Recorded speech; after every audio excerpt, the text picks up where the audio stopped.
But maybe it's a glitch in the matrix. Yes. CEO Mark Zuckerberg introduced what he calls the metaverse.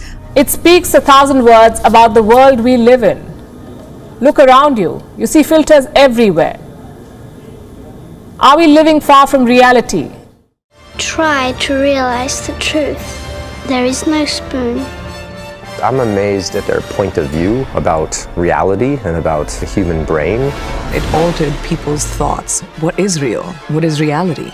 Even in my own life, just looking around and being like, oh my God, we're in the Matrix. I would literally think that.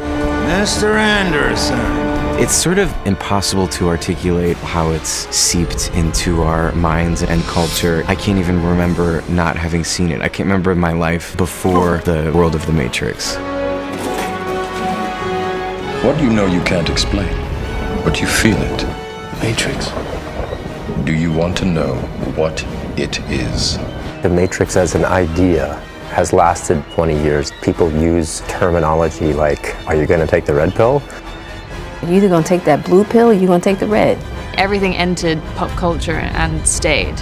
We say a glitch in the Matrix, the fact that that's a part of the lexicon. Oh, déjà vu.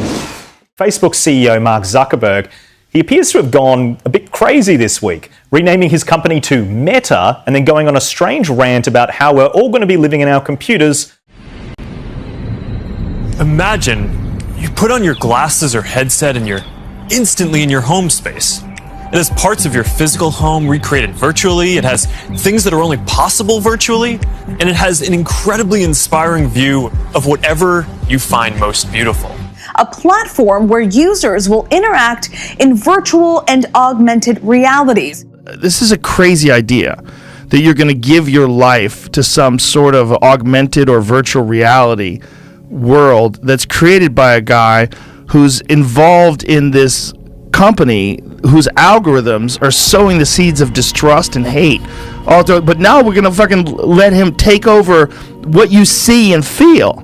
Because you're going to have a new company, and this new company is going to be virtually reality based, where he's literally he reenacted a scene from Black Mirror. Yeah, well, which is unironically. It was only a matter of time before one of these tech billionaires decided to build their own Matrix. I get that in a pandemic it is useful to have these extra channels of communication when FaceTime is limited, but the degree of virtual immersion he is proposing surely cannot be good for the generation of young people who have been left riddled with mental health issues and anxiety from his products. Bella Hadid is opening up about her mental health. On Tuesday, the 25-year-old supermodel shared a screen recording of Willow Smith on her Instagram. She's one of the most popular faces on ramps and campaigns globally. These tearful selfies that you see of Bella Hadid are not part of an ad campaign. These are a part of her real story, her unfiltered story.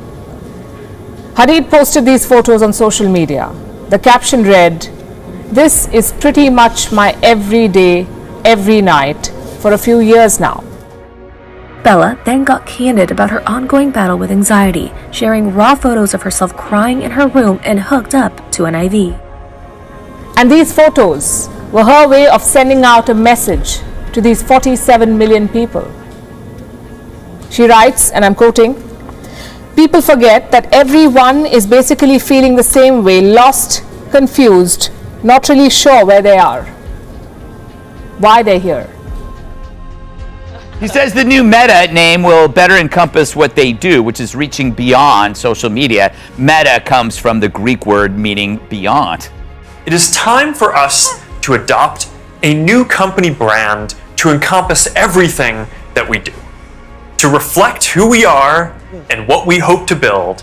Starting today, our company is now Meta. Our mission remains the same. It's still about bringing people together. This is something that Mark Zuckerberg has been really interested in and excited about for months, if not years now. But they really are leaning into it over this next few years. And I think this name change is really emblematic of the future of what he wants his company to look like. And this is her, the real her. Social media is not real, she says. This is new. Bella Hadid says it was becoming harder for her to not share her truth with the world. My theory which is that this is if Zucker is creating a simulation, there's going to be a moment in time where in that simulation you will be able to create another simulation. And if you can simulate in the forward direction, what does that tell us about the backward? That we right now is we're a simulation. Yeah. Because he's creating a simulation. Inside that's a simulation. Simulations all the way down. I am not high. I think I do believe I have a stomach flu, which could be making me crazy. But maybe it's a glitch in the Matrix. Yes. There are people who are just not engaging in the same. They're not playing the same game that we are. Right? We're essentially drugging ourselves. Robert Nozick is the libertarian philosopher. He talks at one point about what he calls the experience machine. It's the thought experiment. And the experience machine is basically VR. He's writing this in early 1960s. He says, what if there was a machine where you could plug into it, you'd feel the illusion of choice, you'd feel as though your choices had some sort of significance, and it would give you the dopamine hit that you get in regular life. Would you plug into it or would you not? Right. And his theory was you wouldn't plug into it because you still want to feel like your life has real-world consequences. But what if everybody you know is in that experience machine?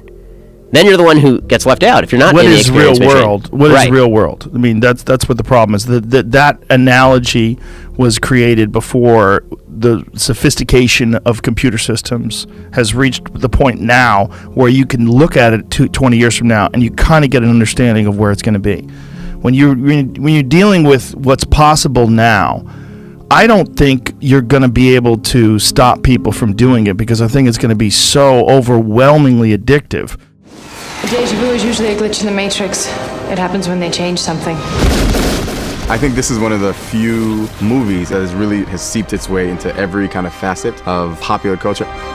I'll run into young people who've done college courses, all of the philosophies and ideas around the Matrix. It's this amazing, magical, mythological world that has been created using numbers and digits. But it's actually about consciousness. It's actually about thought.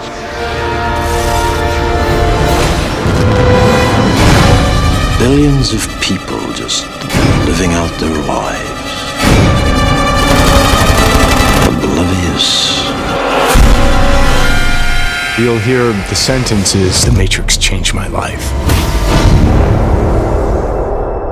So I just say, thank you, changed mine too.